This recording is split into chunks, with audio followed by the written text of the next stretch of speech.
Sakop sa ginibong drug bypass operation. Triple o apat na doble ang bihikulo na gruso sa siyudad kang Naga. Mas complain ng police station kang Naga City Police Office. Newsbreak. Sa headlines kan mga baratan, ika-125th Independence Day pinagkomemorar kamanlain-lain na LGU sa Camarines Sur. Mga naghahanap ng trabaho pila sa jobs fair kang lokal na gobyerno kang Naga. Turog na Mr. Binadil Gadan sa Minalaba, Camarines Sur. Mga residentes na yaon sa loob kang 7-kilometer extended danger zone pinapaandam sa posibleng pag-ibakwar. Diyos marhay na hapon. Ako si Mark Mendoza. Asin ako, si Antoinette Eduardo. Kami ang sa indong tagapaghatod, Bareta. 125th Independence Day pinagirumdum sa siyudad ng Naga asing kataid na banwaan sa Camarines Sur. Aramon ang kumpletong detalye sa report ni Melvin Machado. Sa Plaza 15 Martires kan siyudad kang Naga pinagkomemorar ka mga opisyalis kan siyudad, mga opisyal kang barangay, PNP, Philippine Army, BGMP, BFP, DepEd, asin iba pang civic organization ang ika-125 aldaw ning katalingkasan kang nasyon.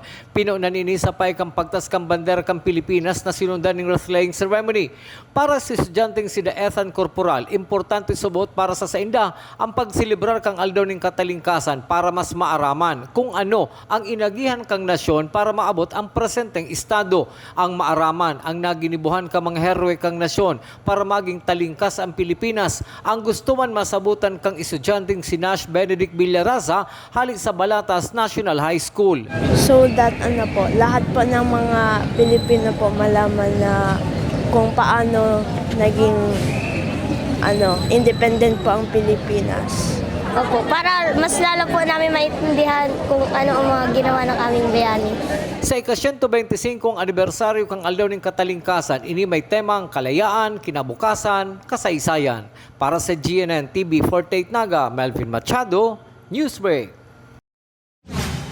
Mientras tanto, sa Banwaan man in Camaligan, Camarines Sur, isinabay naman sa pagselebrar kan Independence Day ang ribbon cutting para sa bagong ipinatindog na ribulto ni Dr. Jose Rizal. Aramon ang kumpletong detalye sa report ni Antoinette Eduardo. Kasabay kan pagkomemorar kan ika-125 anibersaryo kan aldaw nin katalingkasan kan nasyon sa Banwaan nin Camaligan, Camarines Sur, isinabay naman ang ribbon cutting sa bagong ipagibong ribulto ni Dr. Jose Rizal na makukuha sa atubangan sana kan munisipyo. Sigun ki Mayor John Ebardalosa Jr. na apektaran si dating pwesto kan lumang ribulto ni Rizal kan magkaigwanin mga pagpapahiwas nin tinampo as in improvement sa nasabing banwaan. Opo, actually dati na siyang nakapwesto sa ibang lugar kaya lang medyo nahalip mo na for the meantime kasi so improvement kang dating MHO building nahali si ribulto ni Dr. Jose Rizal. After 10 years, talagang pigsagibo kan lokal na gobyerno na maibalik ang ribulto ni Dr. Jose Rizal. Kapatid kang selebrasyon sa tuyang 125th anibersaryo kang Independence Day. Binasa man kasubagong aga pagkatapos kan ribbon cutting ang Bicol version kan Mi Ultimo Adios. Buhay, minsan na ikaw kapuso, kaugma ka bansay. So dako lang onra kan lokal na gobyerno kang Camaligan. Pasalamat sa pamilya ni Don Mariano Nicomedes dahil sa pagtao sa lokal na gobyerno ng onra na maitao yung nasabing script or nasabing pag-translate in Bicol. Ngunyan man na aldaw ang bisperas kan kapestahan kan Banwaan nin Camaligan. Para sa GNN TV 48 Naga, Antoinette Eduardo, Newsbreak. Sa iba pang bareta, pagtaunin onra sa mga board passers na mga taga Minalaba, Camarines Sur, isinabay na sa pagselebrar kang Independence Day. Ang detalye sa report ni Jerome Breeze. Ikinaugmakan sarong architect ang ginibong recognition kan LGU Minalaba sa 160 nga board passers kasabay kan pagsilibrar kan ika-125 anibersaryo kan Independence Day ngunya na aldaw. Sigun ka architect Darwin Itis, nakakapasar-pasalakan na nakaaging taon na dakulang pasalamat niya sa LGU nin Huliman ta primerong beses ini nga ginibo sa indang banwaan. Inatayod po, papasalamat po ako sa mayor ng Minalaba kasi Sardo eventong itinao-honra para sa mga nakapasal. Bilang sarong word passer po, bagay lang po sa pagmati na natawa ng honra at na-appreciate ang samuyang kapagalan. And natawa ng award para po sa mga nakapasang nila taon na singkang 2022. Sigon kay Mayor Chris Lizardo sa tabang kan Sangguniang Bayan kan Minalabak, dagos na realsar ang nasambing programa ngunya na aldaw sa lagpas sa 200 na mga passers na sa 160 sana ang nagatindir sa nasabing aktibidad. And then si part to katatapos pa lang kan sambayang pagrekonisar kan si mga board and bar passers na mga taga-Banwa ng Minalabak. Sa more than 200s, more than 160 po sila confirm na nag-attender ng mga pagkain. So medyo inot ni Ginibo, dito sa Banwa, mama ng magulang sa kasi mga akin na narikonisan si Sendang sakripisyo kasi nakatapos. So ang challenge ni Gay, makahanap ng maray na oportunidad, trabaho para makatauman ng kagiyanan sa lambang pamilyang Minalabak. Para sa GNN TV48 na Jerome Breeze, Newsbreak. Mientras tanto, sa iba pang bareta, 30 estudyante na mga taga-Naga natawanan ng bisikleta para magamit subuot sa pag-eskwela. Ang detalye sa report ni Melvin Machado. 30 bisikleta ang naitaw sa 30 estudyante hali sa apat na pampublikong eskwelahan sa siyudad kang Naga na may katuyuhan na mapagian ang sedang paglaog sa eskwela. Imbes na maglunad sa pampaserong jeepney o tricycle, sinda, mabisikleta na sana. Si May Sabalindan, grade 8 student kang Balatas National High School, ang saro sa nakaresibi kang bisikleta hali sa lokal na gobyerno kang Naga, ang nagpasalamat sa tabang na itinao sa sainda. Dakula pong tabang. Nagagamit ko po sa pag-eskwela. Ginibo ang pagdistribuer ka mga bisikleta ka nakali sa Sabado sa Plaza Rizal. Laparte kan mga aktibidad sa ika-75 anibersaryo kang siyudad ni Naga. Target kang lokal na gobyerno na makataon ng sanggatos na bisikleta sa mga estudyante asin si mga nagtatrabaho. Sinabi man ni Mr. Boboy Hernandez kang Naga City Bike Board na sa indaman pinagtawan ng safety tips ang mga kaakihan sa tamang paggamit kan mga bisikleta. Safeties. Bago mo pagtaon ni sa enda, nag-igwa pa kaming orientation ining mga beneficiaryang ini dinumanan po sa eskwela ninda. Nagtao pa kaming 2 days safety road safety orientation para sa enda na kung paano gamiton, kung paano mga dapat agihan. Nagtao po kaming orientation sa enda seminar. Ang kulay kang bisikleta, green asin blue. Para sa GNN TV48 Naga, Melvin Machado, Newsbreak. Sa iba pang bareta, pinapaandam kan Albay Provincial Disaster Risk Reduction and Management Council ang gabos na nag-i-star sa laog kang 7-kilometer extended danger zone na anuman na panahon pwedeng isugo ang pag-ebakwar sa sainda. Sa advisory kan Albay PDRRMC, inapod ninda ining preparedness status. Maging ang City Asin Barangay Disaster Risk Reduction and Management Council ang pinapaalerto man oras na ipasunod ang evacuation sa mga residente na sakop kang sa indang mga lugar. Sa pagbabalikan Newsbreak, mister na nagtuturog binadilgadan sa Minalaba, Camarines Sur. Iyan asin iba pang mga bareta sa pagbuelta kan GNN TV48 Naga Newsbreak. Dakop sa ginibong drug bypass operation. Triple o apat na doble ang bihikulo na gruso sa siyudad kang Naga. Mas complain ng police station kang Naga City Police Office. Newsbreak. Lemon Residences, your newest home of the champions and the metro. Open for daily, weekly, and monthly bookings. Located at Magsaysay Avenue, Naga City. And enjoy a sip of coffee and Septus meals at Tiger's Cafe, located at second level of Lemon Residences. Dream travel? Achieve yan sa Nagayon Travel and Tours. Enjoy a hassle-free travel with Nagayon Travel and Tours. Visit their office at NCF Annex Building, Magsaysay Avenue, Naga City, or call us 0966-486-0043. At NCF Annex Building, there is the Tiger's Loft, a business center that first to offer a co-working space in Naga. Grow your business at the Tiger's Loft.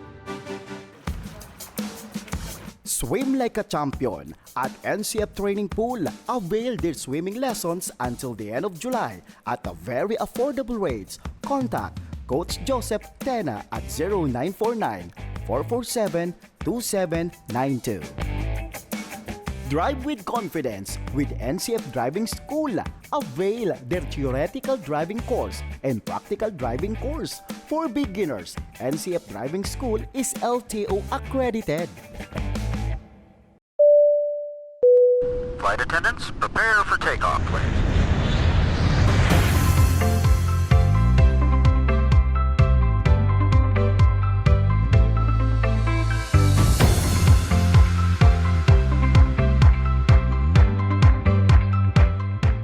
Slip life vest over your head. Take the tape around your waist.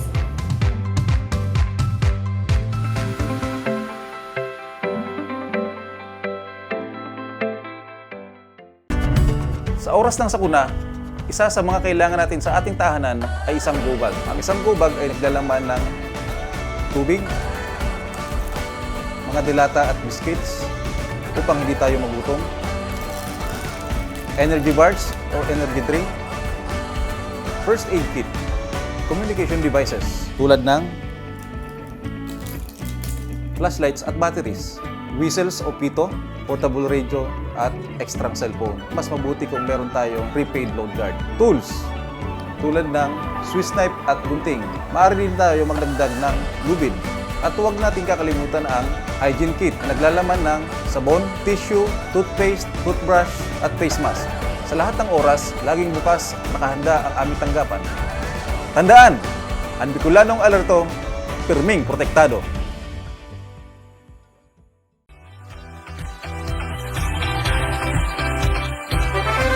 The Mariners Tourism and Hotel Institute is an institution that offers hotel accommodation, food and beverage services, and different programs and international cuisine. It boasts 5 contemporary guest rooms that fit to all types of guests and travelers. Room rate starts from 1,500 to 4,999 pesos only. Ang Kasureco 2 magkakaigwa ng Special Hybrid General Membership Assembly sa maabot na Hunyo 17, 2023, Sabado sa oras na alas 9 ng aga.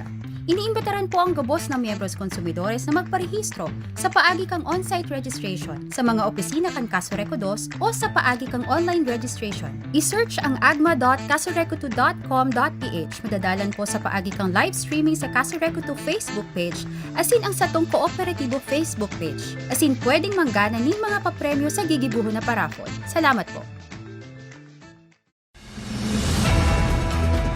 Dakop sa ginibong drug bypass operation. Triple o 4 na doble ang bihikulo na gruso sa siyudad kang Naga. Mas complain ng police station kang Naga City Police Office. Newsbreak.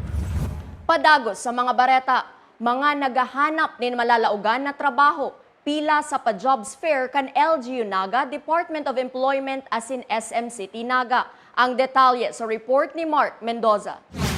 Sa laog kan SMCT Naga, inabutan mi si Joy Panes, bit-bit ang mga credentials para maghanap nin maa-applyan na trabaho. Saro lang siya sa dakul na mga job seekers kan sa bagong aga na nagbabaka sakali na bago magtapos ang hapon na ini, igwa na sidang trabahong malalaugan. Nag-inquire ng kung saan ma-apply.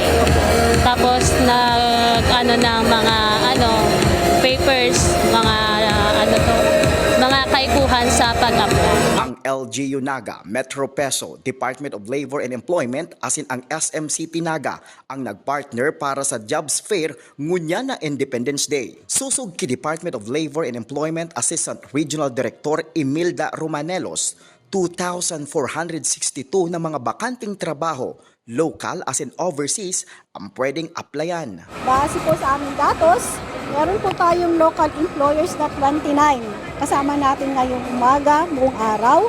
May 1,404 na job vacancies.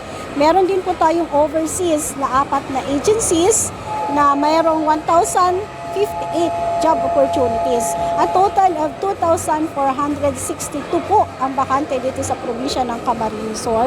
Para man kay Mr. Vincent Senyora, Mall Manager kan SMC Tinaga, orgulyo man subuot kang sa indang establishmento na maging venue giraray kan jobs fair na pinag-sponsoran kan lokal na gobyerno kang Naga na nagsiselebrar ngunyan kan ika-75th charter anniversary. This is very fortunate kasi nataon din, this is our 125th celebration ng Independence Day. In the same manner, nakatie up din tayo with LGU considering na this would be the 75th naman ata na charter anniversary natin. So yun nga, nakakatuwa na maganda din yung feedback ng mga tao for the job fair kasi in the same manner for SM naman, it's good to be a venue for this kind of events kasi it's our way of giving back to the community as well na makatulong din naman kami sa mga job seekers na magkaroon ng venue para sa mga naghahanap ng trabaho. Mark Mendoza para sa GNN TV 48 Naga Newsbreak. Sa iba pang bareta, dating miyembro kan progresibong grupo na piniling magsuway sa saindang organisasyon, maugmang nagpasalamat sa tabang na itinausubuot kan gobyerno. May detalles kayan si Melvin Machado. Kung dati placard sa may nakabugtak ni mga tuyaw asin agrangay sa gobyerno ang bitbit ni Nanay Francia Plihino kasabay kang pagmarcha sa tinampo kung igwanin mga aktibidad siring kang Independence Day. Ngunyan mga tinahing potholder, doormat asin inaning gulayon ang sedang pinagtitsenda sa agri-fair kang lokal na gobyerno kang Naga. Si Nanay Francia Plihino, dating miyembro kang progresibong grupo na kadamay, alagad ngunyan. Siya ang presidente kang Mabolo Women's for Peace Organization. Istorya ni Nanay Francia, sinda subot itong nasa Makabayan Block na nagdesisyon na magsuway asin mabuhay ni normal. Sinda pinagtabangan subot kang gobyerno sa kang Philippine Army asin PNP. Abali po alit po kami sa Kadamay Organization. Tapos po, naging Bagwis Organization. Tapos kami po itong, nabali po kami doon sa Makabayan Block. Doon po kami naghali. Tapos po, sa tabang po kang mga Philippine Army, PNP, kumbaga tinabangan po din na kami para po magbalik loob na halimbawa po digri sa gobyerno para man po man po kami katong mga tabang bang hinahagad ni. Sinda po ang nagtatabang po sa mga. Ang ganansya na sedang nakukuha sa mga produktong ipinapabakal ang tabang sa sedang pamilya. May ibinabalik man subot sa sedang organisasyon para sa dagdag kapital asin panggasto sa sedang feeding program asin clean up drive. Kumpara sa dati nindang buhay, mas magian na subot ang sedang presenting kamugtakan. Ang income po, bali po ang iba, may tataw mi sa organisasyon para maging dagdag pondo sa samayang organisasyon. Kasi kami po kaya itong Mabolo Women's for Peace Organization na once a month po, po kami itong feeding program, tapos clean up drive. Bali sinasabay mi po siya. Kaya kailangan mi po mag-income para po makaigabang po kaming dagdag na pang feeding at clean drive po sa.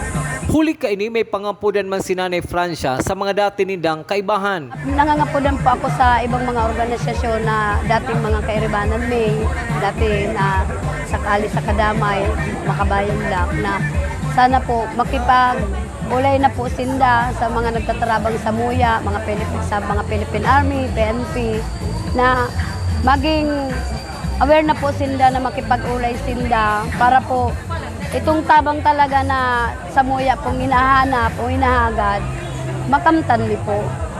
At makuha din po ninda. Kasi po, kung padagos man po sila mag-iiba na permi po sindang day man naaramang kang gobyerno ta na ang mga kagadan niya ni day man na itatao. Pero sa panahon mo niyan, para po sa MUYA, talagang na po sa matimi na po ang pagtabang nahalik po sa gobyerno. Apwera sa organisasyon sa Barangay Mabolo, may tulupang kaparehong grupo na pinagtatabangan kang gobyerno nahalik sa mga barangay kang siyudad ni Naga. Para sa GNN TV 48 Naga, Melvin Machado, Newsbreak. Sa police report, mister na nagtuturog binadil sa banwaan in Minalaba, Camarines Sur, gadan. Ang detalye sa report ni Jerome Breeze. Personal na iwal iniansaro sa nahihiling na motibo kan ng pambabadilgadan sa Laugan Harong sa sarong Padre di Pamilya sa sitio Santo Niño, Barangay Antipolo, Minalaba, Camarines Sur, 1:30 ni na magahon kason ma. Sigun kay Police Staff Sergeant Karen Calio, inansaro sa anggulong hinihiling kan pulis sa pambabadil sa biktima nga si Arnolfo Lorica, 41 anyos, asin ang pigtutok dong suspect ang persona nga si Raymond Aspilla, kay bahan ang duwang iba pa na tulos man na dumilag matapos ang insidente. Naideklarang dead on arrival ang biktima kan pigdara sa Bicol Medical Center. Si investigator na po, yan po talaga siya naman, nag-follow up pa po, nag-hapot-hapot pa, para po ma-finalize and then matama po kami ng mga impormasyon sa inyo with regards sa status po sa tuyang case. May sinasabi po na personal grudge po or talagang anggot sa tao po.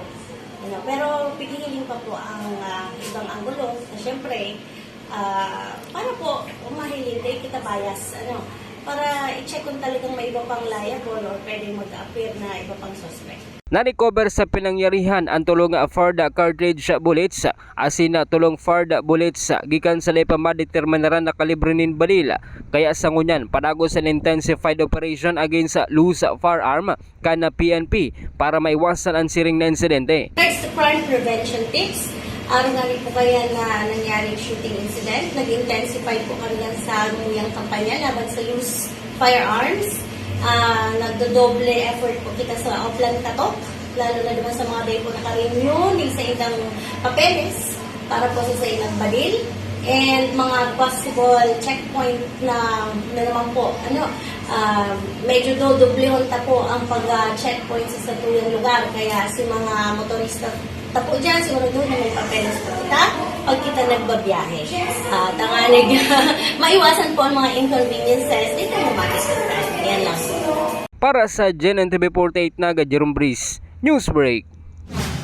Sa iba pang police report, nasa kustodiya ngunyan kang Naga City Police Office, Police Station Number 5, ang suspek na si Richard Medrano alias Tatat, residente kang Zone 4, Barangay Triangulo, Siyudad ning Naga. Huli kan warrant of arrest para sa pagbalgar kan Republic Act 9165. Kasabay naman na inaresto ang kaibahan kan suspek na si Michael Latchama, sarong security guard na subuot nagpipreparar na maggamit nin illegal na droga kan mag-arabutan ang mga otoridad. Ang ibang kaso ni Medrano na may koneksyon sa illegal na droga ang mayong piyansa. Asin ang iba may piyansang 200,000 pesos. Hindi po, nagluwas ng sayang warrant of arrest dahil duman sa pinalitan ng kaso sa illegal drugs. Kung sa'yo nagkanda kita kayong mga nakaaging bulan, bypass operation against sa iya. Kaya lang ito nga ning nakapuslit na kanilang. Laging matarayong po manggawa sa operasyon pa kang panahon dahil may palitan nga ng kaso. Kaya ini yung pag-serve mo sa iyang warrant of arrest, yun dahil duman sa kaso na ito. Yan, Miss Tonet, ano kadaklan sa tuya digdi sa nasyon na enjoy ang long weekend ngunyan? Yes, por dahil yan sa pagselebrar ta, ngunyan na aldaw kang 125th Independence Day. Kaya sa liwat po, Happy Independence Day sa Satuya, Gabos. Asin yan ang mga bidang baretang nakalap kan mas pinakusog na puwersa kang GNN TV48 Naga News and Bicol Affairs. Day malingaw na i-follow ang samayang official Facebook fanpage GNN TV48 Naga. Ako po si Mark Mendoza. Padagos kaming mahatod din mga baretang garantisadong nangingenot as sinapapanahon. I-hit ang subscribe button sa samuyang official YouTube channel GNN TV48 Naga, tanganing updated kita sa mga bareta asin istoryang bida. An Bicolano. Ako si Antoinette Eduardo asin ini ang GNN TV48 Naga Newsbreak. Dakop sa ginibong drug bypass operation. Triple o apat na doble ang bihikulo na gruso sa siyudad kang Naga. Mas complain ng police station kang Naga City Police Office. Newsbreak.